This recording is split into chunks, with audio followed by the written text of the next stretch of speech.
Namamu siapa, Ger? Tanya Andi. Wahyu, Mbah. Namaku Wahyu Subuh. Kamu tahu, Nduk, kamu itu sudah ganggu tempat ini.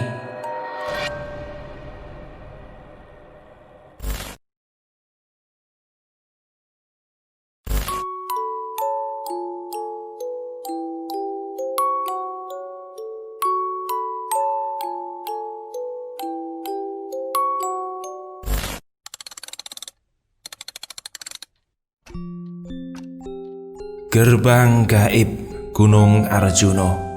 Cerita pendakian horor ini ditulis oleh Wahyu Subuh sang pemimpi, atau Instagramnya ada di @wahyu_subuh. Kita langsung saja ke ceritanya. Waktu itu tanggal 1 Oktober 2018, saya bertiga dengan teman saya ke Gunung Arjuno. Dia ngajakin saya mendaki Gunung Arjuno via Purwosari. Ini kali kedua saya ke Arjuno. Sebelumnya kami naik via Tretes. Gak ada yang menarik di sini selain jalur makadaman yang panjang menanjak dan menyiksa, apalagi pas di tanjakan Asu. Gak tahu tanjakan Asu itu mana menurut saya. Tanjakan di Gunung Arjuno via Tretes ini semua Asu, bikin emosi aja. Bercanda ya. Teman saya namanya Ozi dapat cerita dari temannya asal Malang. Dia bilang naik Arjuno itu lebih asik kalau via Purwosari. Jalurnya enak, masih sepi dan banyak sekali petilasan peninggalan sejarah. Ozi pun penasaran dan ingin mencoba jalur yang diceritakan oleh temannya itu. Dia pun menghubungi saya via chat, mengajak nyoba jalur Purwosari. Dia menceritakan apa yang sudah diceritakan temannya. Karena hasutan dan bujuk rayuan, akhirnya saya setuju. Karena rumah kami beda kota, kami pun berjanji di terminal Bangurasi, Surabaya. Dia berangkat dari Semarang, sedangkan saya dari Madiun. Sesampainya di kota Surabaya, teman kami Mamat yang sedang tinggal di Surabaya pun menunggu kami di terminal. Kami pun berangkat bertiga menuju ke Purwosari, naik bis jurusan Malang dan turun ke pasar Purwosari, kemudian berlanjut naik ojek menuju lokasi pendakian. Sesampainya di lokasi pendakian jam 9 malam, kami pun memutuskan untuk istirahat sejenak, mengecek kembali logistik dan barang bawaan kami, lalu mengisi perut. Kami mulai start jam 11 malam. Jalan melewati kebun kopi dan hutan pinus. Setengah jam kami jalan melihat pos perizinan pendakian. Pos perizinan ini bangunannya sangat sederhana, terbuat dari kayu, semi terbuka dan ada gapura terbuat dari bambu sebelum memasuki pos perizinan. Ketika kami sampai di depan gapura, saya melihat ke atas gapura. Gak sengaja lampu headlamp saya menyorot ke sesuatu yang gak tahu itu apa. Seperti orang tapi badannya penuh bulu dan kekar postur tubuhnya. Tinggi badannya juga tinggi. Dia sedang tiduran di atas gapura. Dia kaget karena kena cahaya headlamp dan headlampnya Ozi yang kebetulan juga melihat ke atas. Dia langsung bangun melihat kami. Wajahnya pun juga dipenuhi bulu. Tahu Kera Sakti gak sih? Nah, hampir mirip kayak gitu. Dia langsung bangun dan melompat ke atas pohon cepat sekali. Saking cepatnya, daun yang kesenggol sama dia sampai gerak-gerak. Kami break sebentar di pos perizinan. Sampai ngurus izin pendakian, Mama daftar mengurus perizinan, sedangkan saya dan Ozi duduk di balai-balai yang terbuat dari bambu. Yuk, awakmu mau ero nek dhuwur gapura mau gak? Yuk, kamu tahu nggak di atas gapura tadi ada apa? Oh, apa ya? Mosok nek lutung? Masa itu lutung ya? Saya pun juga balik bertanya. Masa lutung segede manusia gitu? Ujar Ozi. Lah terus itu tadi apa? Kayak Kera Sakti ya? Terus apa ya? Jawabku keheranan. Nggak tahu lah. Itu apa, semoga saja nggak ada apa-apa. Berangkat pulang, semoga kita selamat ya Allah, ujar Ozi saat itu. Jangan cerita ke Mamat, dia parnoan orangnya. Kalau ngerute malam nanti heboh, geger malah merepotkan, kataku. Nih udah selesai nih registrasinya, gimana lanjut apa break dulu, kata Mamat. Break aja dulu, minum teh panas dulu atau dingin banget ini soalnya. Kami pun beristirahat, sekitar setengah jam kemudian melanjutkan perjalanan. Jam 12 malam, 1 jam kami berjalan sampailah kami di tempat yang bernama Gua Ontoboga. Tempat ini begitu gelap dan sepi, hanya ada beberapa ekor anjing dan tiba-tiba menggonggong saat kami lewat. Kami jalan menelusuri tempat ini. Di sini ada bangunan seperti rumah, mungkin tempat orang yang berziarah. Lalu ada juga bangunan terbuka dengan cungkup di atasnya. Di dalam bangunan itu ada lubang yang tidak terlalu besar, mungkin cukup untuk 1 orang. Di depan gua itu ada bunga-bunga dan sesajen. Di sini bau wangi dupa sangat menyengat, asli deh, kalau mengingatnya bikin merinding. Gua Ontoboga berdasarkan nama tokoh pewayangan, dia adalah dewa berwujud naga yang menguasai dasar bumi. Dengan suasana yang sedikit horor, kami nggak ingin berlama-lama di sini. Kami pun melanjutkan perjalanan. 1,5 jam kami berjalan sampailah di pos 2, Tampu Ono. Di sini juga banyak sekali bangunan shelter dan lagi-lagi bau dupa begitu menyengat. Di sini ada lagi anjing, heran, banyak banget. Saudara, break dulu ya. Besok aja kita lanjut, ngantuk banget aku, ujar Mamat. Shh, ada suara orang batuk, kata Ozi. Mana? Ada suara batuk? Nggak ada, jangan nakut-nakutin dong, ujar Mamat saat itu. Oh, ada suara kayaknya dari shelter depan itu, kataku. Assalamualaikum, ujar Ozi, namun tidak ada jawaban. Assalamualaikum, Ozi mengulangi ucapannya. Waalaikumsalam. Tiba-tiba dia menjawab. Salamnya Ozi dari arah belakang kami. Kami pun kaget bukan kepalang karena ada seorang yang berdiri di belakang kami. Pak, ujar Ozi. Mau naik toleh? Tanya bapak itu. Enggak pak, enggak. Iya, tapi ini mau ngecamp di sini. Teman saya sudah kecapean pak, jawab Ozi. Ngecamp neng shelter kono wae, bareng karo aku. Gak usah ngetekno nek tendo nek kene. Neng jero kono akeh wong kanca-kancaku. Ngecamp di shelter sana saja loh, bareng sama saya. Gak usah mendiriin tenda, kata bapak itu. Oh iya pak, iya. Ini bapak apa juga mau muncak, kata Ozi. Enggak, saya nyepi di sini. Ya paling naik ya cuma sampai Makuto Romo, lalu turun lagi. Saya sudah 3 minggu loh di sini, jawab bapak itu. Kami pun masuk ke dalam shelter. Kami diberi mie instan dan kopi sama bapak. Selain makan, kami pun tidur.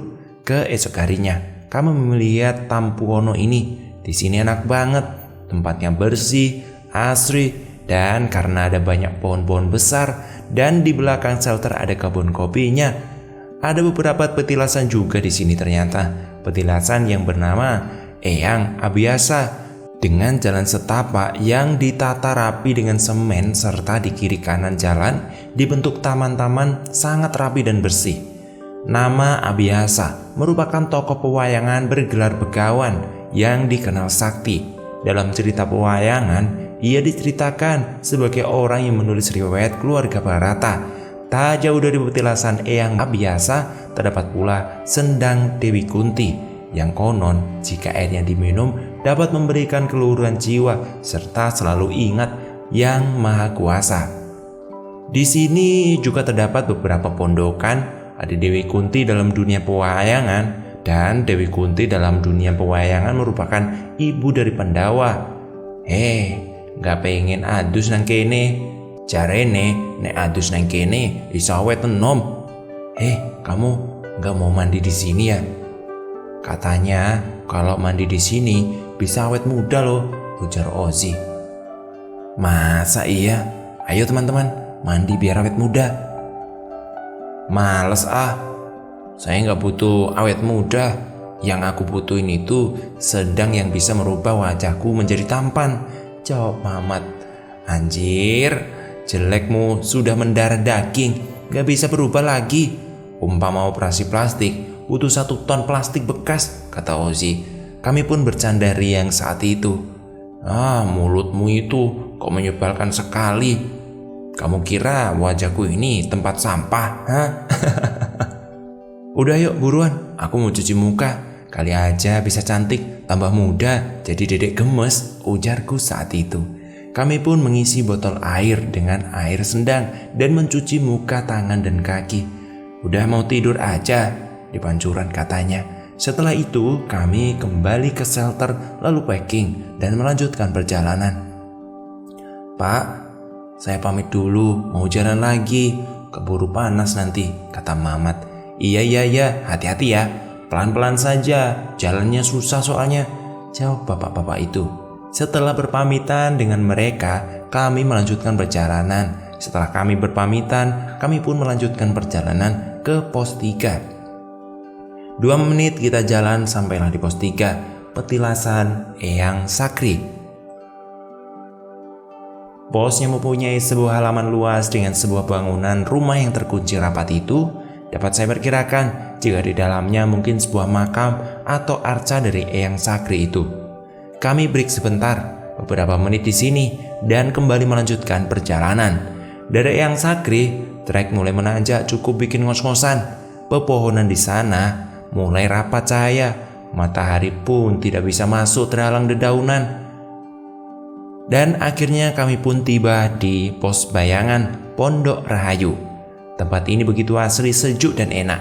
Kami break lagi di tempat ini. Pondok Rahayu ini seperti bangunan kuno, sedikit menyeramkan sih. Udah kayak rumah hantu itu loh. Ditambah lagi letaknya di tengah hutan.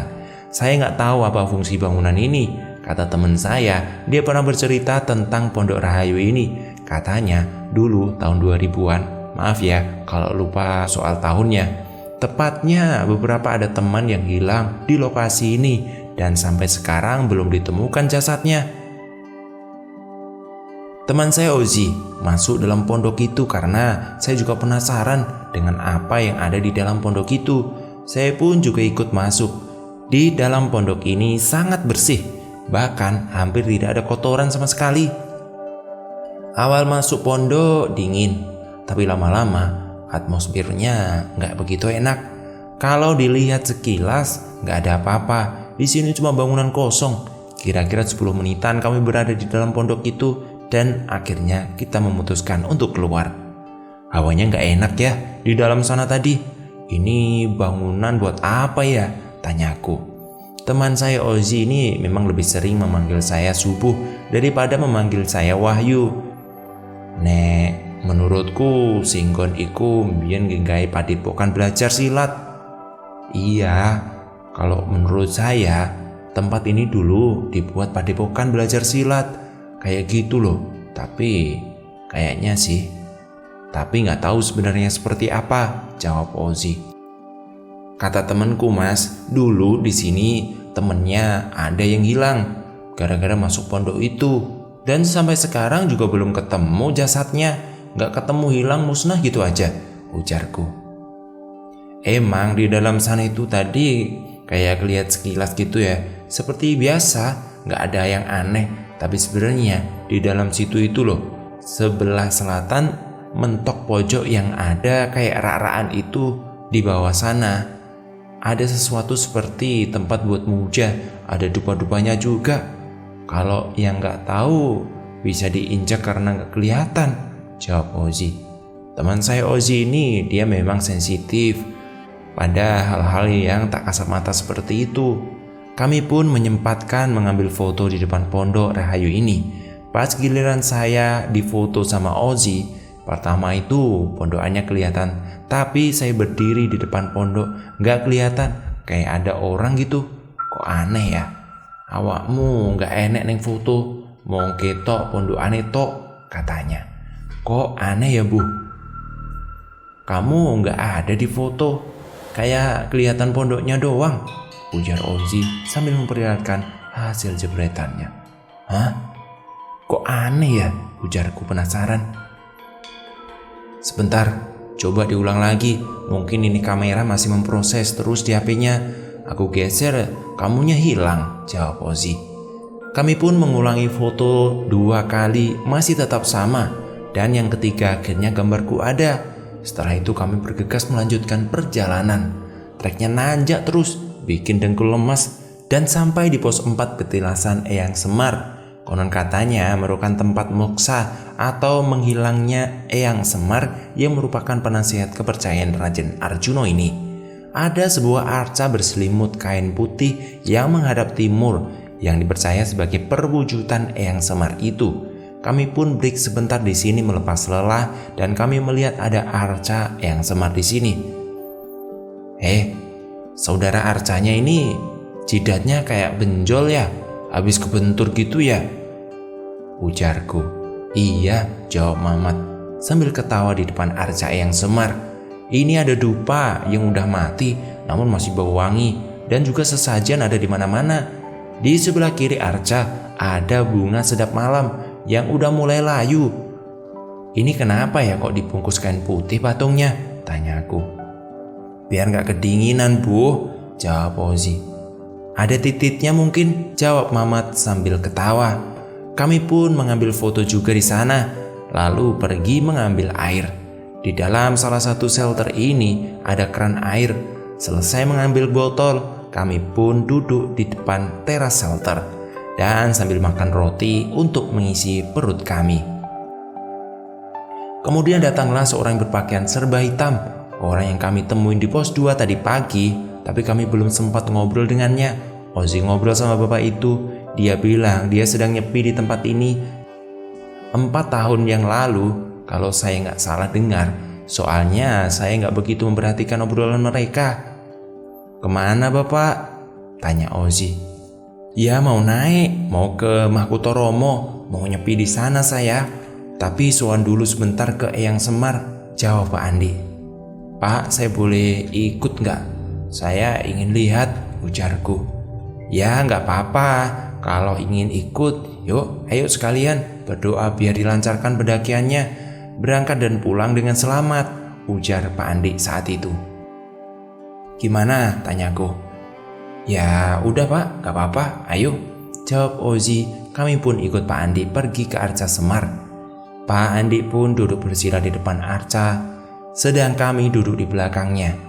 Pak Andi pun mulai menyalakan dupa dan mulai membaca rapalan-rapalan doa, sedangkan kami hanya duduk diam sambil memperhatikan apa yang dilakukan Pak Andi saat itu.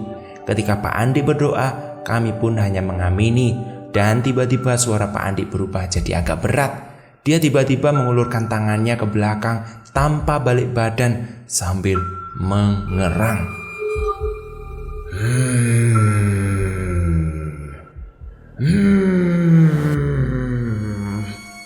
Dengan suara berat, dia kemudian bersuara. Lah mas, kenapa ini? Tanyaku sedikit kebingungan. Tapi Ozi menjawab pertanyaanku, dia langsung memegang tangannya Pak Andi. Namamu siapa Le? Tanya Andi saat itu. Kami tidak tahu bahwa Pak Andi kerasukan. Saya Ozi, jawabnya.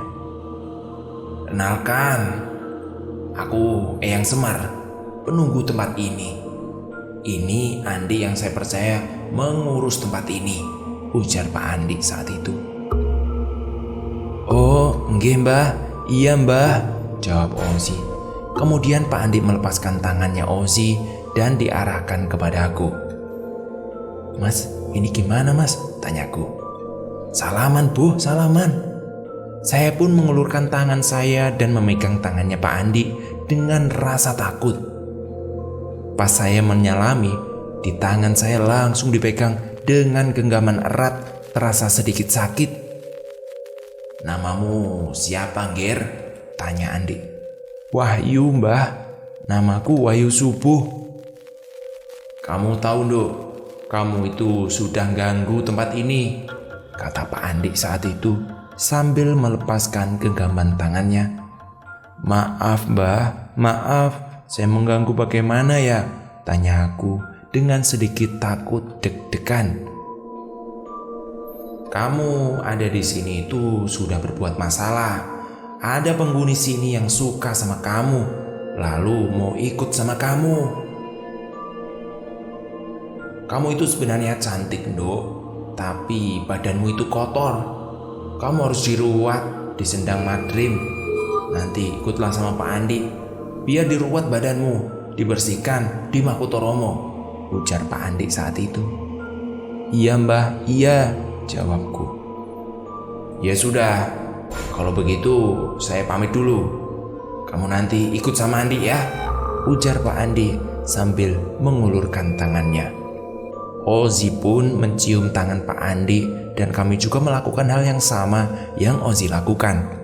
Kemudian Pak Andi pun melakukan gerakan, terus seperti menarik nafas dalam-dalam dan memukul-mukul dadanya, dan dia pun berbicara seperti pemula. Tadi Eyang Semar ngomong apa, Dek? Tanya Pak Andi. Ngomong katanya teman saya Wahyu ini harus diruat Pak di Makutoromo karena ada yang ngikut katanya, jawab Ozi. Iya Pak, katanya badan saya kotor. Maksudnya gimana ya Pak? Tanya aku. Ya di dalam tubuhmu itu ada isinya, jawab Pak Andi. Mendengar jawaban Pak Andi langsung terlihat galau. Saya pun juga demikian. Jadi kepikiran yang ada di dalam badan saya itu apa? Kemudian saya bertanya kepada Ozi dan Mamat. Teman-teman, di dalam tubuhku kotor itu apa ya maksudnya? Jawaban Mamat yang bikin saya tambah kesal. Ada sampah belukarnya mungkin, sambil diikuti ketawa. Wah, kurang ajar lu, Mat. Udah gak usah dipikirin. Mungkin bapaknya itu cuma mengada-ngada. Gak ada apa-apa sebenarnya, ujar Ozi. Iya ya, tanya aku. Iya ya, udah gak usah dipikir. Kalau kamu mikirin terus ngelamun, malah bisa kesurupan nanti, ujar Ozi. Kami pun terus jalan mengikuti Pak Andi yang jalannya begitu cepat. Jalanan kembali menanjak tajam dengan kemiringan yang curam. 40-45 menit perjalanan yang harus ditempuh hingga pendaki tiba di sebuah pelataran yang luas dengan sebuah punden berundak yang berada di tempat tengah-tengah. Kibaran bendera berwarna hijau nampak menghiasi punden ini. Sesaji dan dupa pun berderet mengelilingi punden yang nampak sangat keramat. Konon di punden inilah dulu Dewa Wisnu sering melakukan pertapaan. Di tempat ini juga ada tempat turunnya Wahyu Makutoromo loh, dan tempatnya Raden Arjuna bertempur dengan Adipati Karna dan para Kurawa untuk merebutkan Wahyu Makutoromo yang dimenangkan oleh Raden Arjuna. Wahyu Makutoromo sendiri adalah wahyu yang akan diturunkan dari langit untuk bekal raja untuk mengatasi kondisi negara yang sedang mengalami bencana dan malapetaka. Segala tantangan negara sedang semrawut untuk menciptakan perdamaian. Karena di tempat inilah konon Wahyu Makutoromo turun. Tempat ini dinamakan Makutoromo.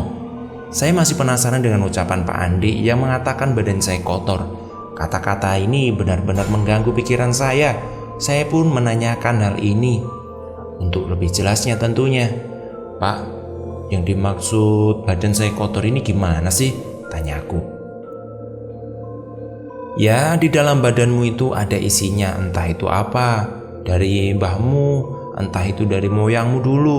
Gara-gara itu, di sini ada yang mau ikut sama kamu karena menyukai kamu, ujar Pak Andi saat itu.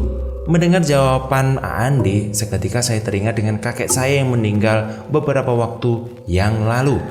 Dulu beliau waktu muda pernah mempelajari ilmu kejawen. Kakek saya lebih tepatnya pernah mengalami mati suri ketika itu. Beliau sakit kemudian meninggal. Ketika sedang menunggu waktu mau dimandikan, kakek saya tiba-tiba menggaruk-garuk pantat, kemudian bangun, lalu jalan ke kamar mandi dan buang air kecil. Dan kemudian bertanya kepada orang-orang, rame-rame, ada apa ya? Warga langsung bingung melihat apa yang sebenarnya terjadi dengan kakekku. Setelah mengalami mati suri, kakek saya jadi sedikit aneh. Pernah suatu ketika beliau mengajak saya main ke alun-alun. "Mau kemana mbah? Udah sore, ayo masuk rumah," katanya. "Ayo pergi ke alun-alun," katanya. "Lah, ngapain ke alun-alun mbah?" tanya aku. "Mau nyari cewek yang pantatnya besar," jawab kakekku. Anjir. Seketika saya dan orang tua saya ngakak mendengar jawaban kakek saya. Ibu saya pun membujuk kakek saya untuk masuk ke dalam rumah. Kakek saya selalu bicara yang aneh-aneh. Ketika sedang bersama saya, beliau meminta saya untuk menjaga temannya. Beliau selalu saja bicara hal itu kepada saya. Kadang saya itu risih dengan kehaluan kakek saya saat itu. Mungkin karena merasa khawatir dengan kakek saya, bapak saya pun mencarikan kiai dan orang-orang yang paham dengan dunia supranatural. Sedangkan saya tinggal di kosan. 6 bulan kemudian saya mendapat kabar bahwa dari adik saya kalau kakek sudah meninggal. Saya pun buru-buru pulang. Saya menunggu 30 menit karena jujur saya takut kakek saya hidup lagi. Saya pun kembali menelpon adik saya. Kata adik saya, kakek sudah benar-benar meninggal. Selama saya di kosan, kakek saya diajari sholat sama bapak. Karena sebelumnya kakek saya adalah seorang Hindu. Saya terharu karena kakek saya meninggal selesai sholat subuh. Saya pun menceritakan hal ini kepada Pak Andi. "Ya, berarti mbahmu itu yang mengisi. Saya ini kasihan sama kamu. Mbahmu itu bagaimana sih? Anak masih belum waktunya sudah diisi sebegini banyaknya. Kamu itu masih terlalu muda menanggung segini banyaknya. Kalau saya lihat, kamu ini sudah diisi sejak ada dalam kandungan. Sekarang ditambahin lagi. Untung kamu kuat. Kalau nggak kuat bisa gila kamu. Sekarang ayo pergi ke sana, ke Arca," katanya. "Nanti mau maghrib kamu saya ruat ya ke Arca itu." "Iya, kalau bisa dibuang semuanya saja ya Pak. Nggak ada gunanya. Buat apa juga," ujarku. "Ya bisa buat nyembuhin orang kalau kamu mau pelajari," jawabnya. "Nggak mau Pak, nggak mau," jawabku. Kami pun pergi ke arca yang dimaksud oleh Pak Andi. Di arca ini ada 2 buah batu yang saling berhadapan dan membentuk seperti mahkota. Pak Andi dan saya duduk di atas batu, sedangkan Ozi diminta Pak Andi berdiri di belakangku untuk menjaga kalau saya jatuh ke belakang. Saya duduk bersila di depan Pak Andi, sementara Pak Andi mulai menyalakan dupa dan membaca doa. Lalu memegang kening saya, kemudian mengeluarkan keris dan menempelkan di perut saya. Saya langsung batuk-batuk saat itu. Ozi memegangi pundak saya sekitar 15 menit. Kemudian selesai dan kami pun kembali ke shelter. Sambil menunggu waktu maghrib, saya dan teman saya pun berkeliling melihat arca-arca yang ada di Mahkotoromo. Di shelter ini ada 2 orang lagi, satu ibu-ibu dari Jakarta yang katanya mau nyepi juga di sana, tirakatan untuk anak-anaknya, bersama dengan temannya Pak Andi yang sedang menemani ibu itu menyepi. Ibu itu bilang di sini sudah 2 minggu. Kalau yang bapak, temannya Pak Andi ini, beliau ini asli orang sini, sering nyepi di sini. Kebetulan saja ini bulan Suro, dia berada di sini sampai habis bulan Suronya. Kami pun membantu temannya Pak Andi mencari kayu bakar di dekat Candi Spilar yang tidak jauh dari Mahkotoromo. Dibutuhkan kurang lebih 15 menit, maka sudah sampai di sini. Ada 3 buah arca dengan wajah yang menyeramkan. Tepat di tengahnya terdapat sebuah jalur menanjak dengan bebatuan yang tertata rapi. Konon, arca berjumlah 9 ini merupakan sosok yang menjaga daerah Spilar ini.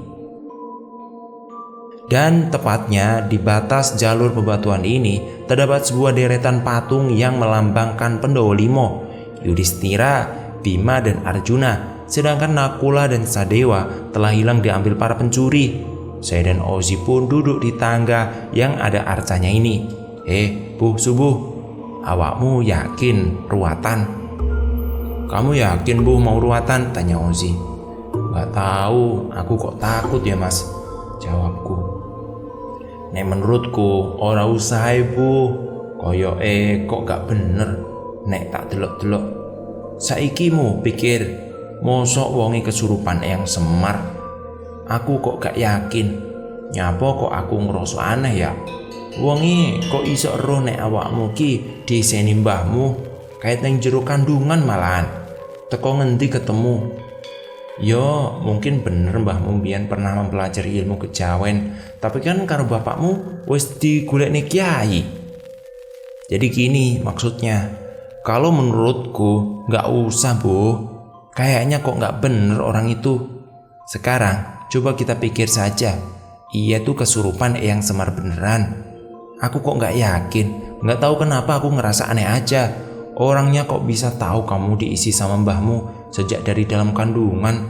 Itu dari mana ketemunya? Ya mungkin benar, mbahmu dulu pernah mempelajari ilmu kejawen, tapi kan sama bapakmu sudah dicarikan kiai. Ya siapa tahu aja udah diruqyah ilmunya mbahmu sudah dibuang.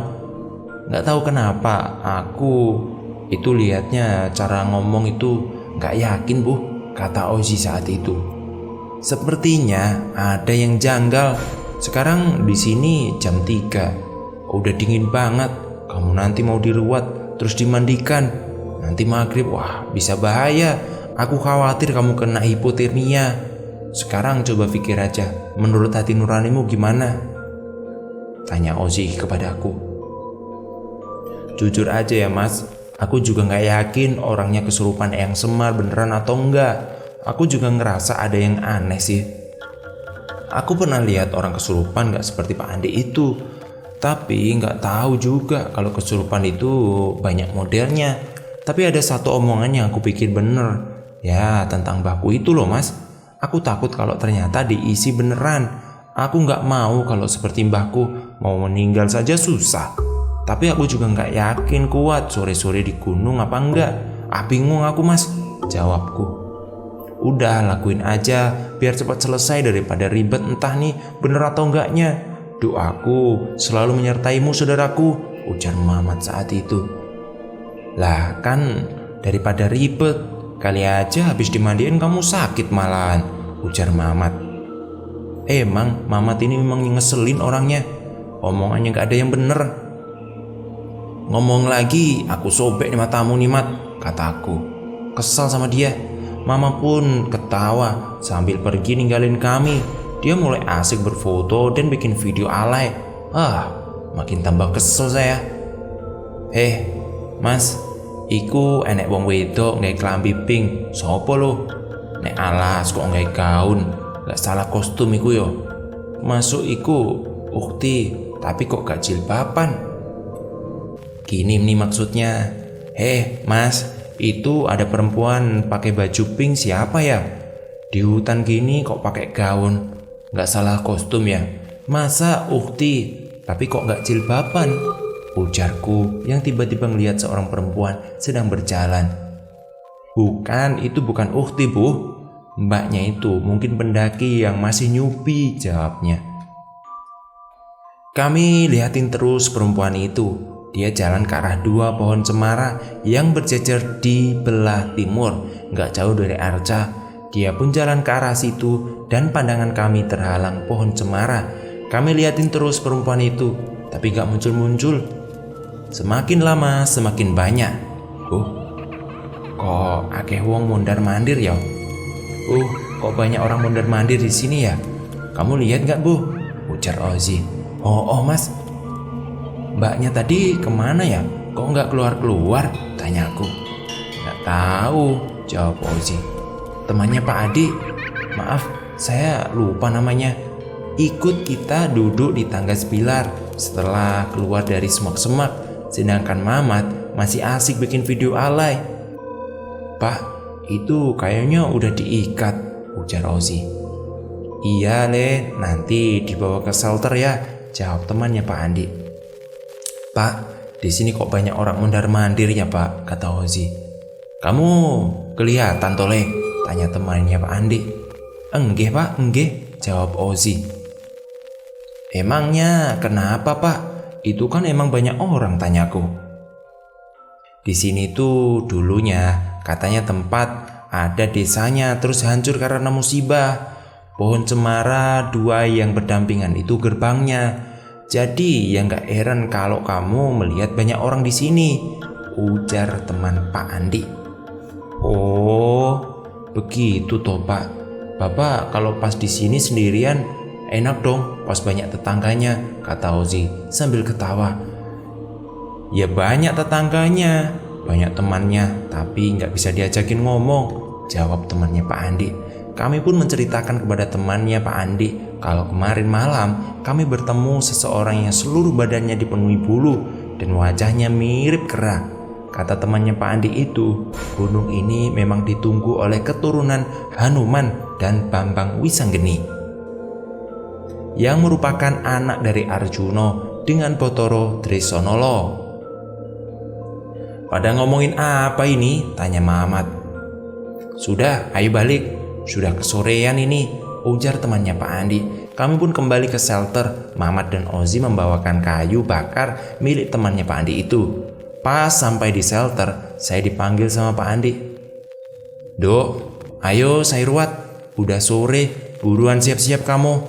Nanti baju yang habis dipakai mandiin dibuang aja ya. Udah jangan dipakai lagi. Saya tunggu di pemandian, ujar Pak Andi saat itu. Aduh, mati aku. Tolongin aku dong, Ozi. Aku gak mau diruat. Mas Ozi, tolong, bilang ke bapaknya. Aku gak mau diruat, ujarku sambil memelas. Ya gak bisa kan, kamu tahu sendiri. Tadi udah terlanjur mau. Makanya kalau dibilangin orang itu jangan iya-iya aja, jawab Ozi. Mat, kataku sambil memelas ke Mamat. Maaf ya saudaraku tercantik, aku gak iso bantu. Asli ini aku ngesake, tapi piye maneh? Yo, kamu wis gelem. Maaf ya, Bu Subuh, aku gak bisa bantu. Sebenarnya aku kasihan, tapi gimana lagi? Udah, kamu mau aja biar cepet selesai urusannya, terus gak disuruh-suruh terus. Duh, gimana ini batinku? Sedikit takut. Ya wes, gak apa-apa, aku temenin. Nasi udah jadi bubur, mau gimana lagi? Aku tungguin nanti kamu ya. Kalau orangnya kurang ajar sama kamu, aku hajar dia, kata Ozi. Iya saudaraku, tenang aja, kita jagain. Mamat pun mencoba mendukung dan mensupportku. Saya pun menghampiri Pak Andi ditemani Ozi dan Mamat. Sesampainya di pemandian, Pak Andi baca doa. Lalu saya dimandiin air kembang sama Pak Andi. Masya Allah, langsung otak saya berasa beku. Maghrib-maghrib di atas gunung. Nggak mandi aja udah dingin. Ini malah dimandiin sama air kayak es. Bayangin aja, langsung kaku semua rasanya badanku. Yuh, aduh Pak, udah Pak, ujarku. Baru satu guyuran. Sebentar, udah diem aja. Biar beres semua, dikeramasin juga kan. Astagfirullahaladzim Pak, balungku rasanya klotokan. Astagfirullah Pak, dingin banget. Tulangku rasa gemetaran, kataku. Semangat ya Bu, semangat, ujar Mamat menyemangatiku. Sabar ya, sebentar lagi selesai kok, kata Pak Andi sambil terus menyiram badanku. Yuh Pak, udah Pak, nangis loh ini nanti aku, ujarku sambil gemetaran. Akhirnya penderitaan itu pun selesai. Ozi memberikan pakaian ganti dan handuk. Setelah ganti pakaian saya yang basah dibuang ke jurang yang gak terlalu dalam di dekat pemandian. Setelah itu kami kembali ke shelter. Aku jalan sambil gemetaran. Anjir, udah kayak robot. Sampai di shelter, saya pun langsung diajak Ozi duduk di depan api.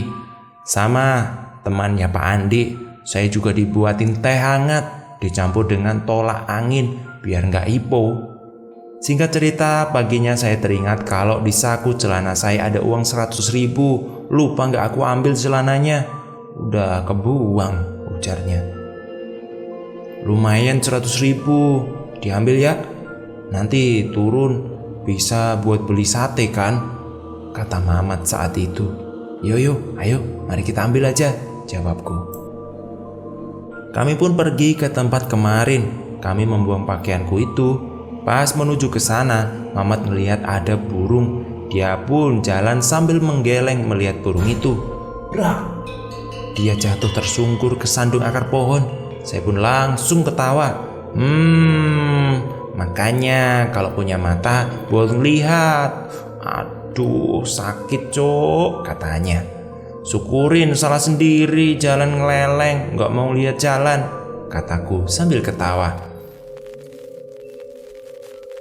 Udah dulu ya ceritanya, kita lanjutin di hari besok. Terima kasih buat semuanya yang udah nonton. Jangan lupa komentar dan sisipkan dari mana asal kota kalian. Terima kasih juga buat yang nulis Wahyu Subuh. Linknya ada di deskripsi, atau IG-nya di follow @wahyu_subuh. Terima kasih buat ceritanya. Sampai jumpa.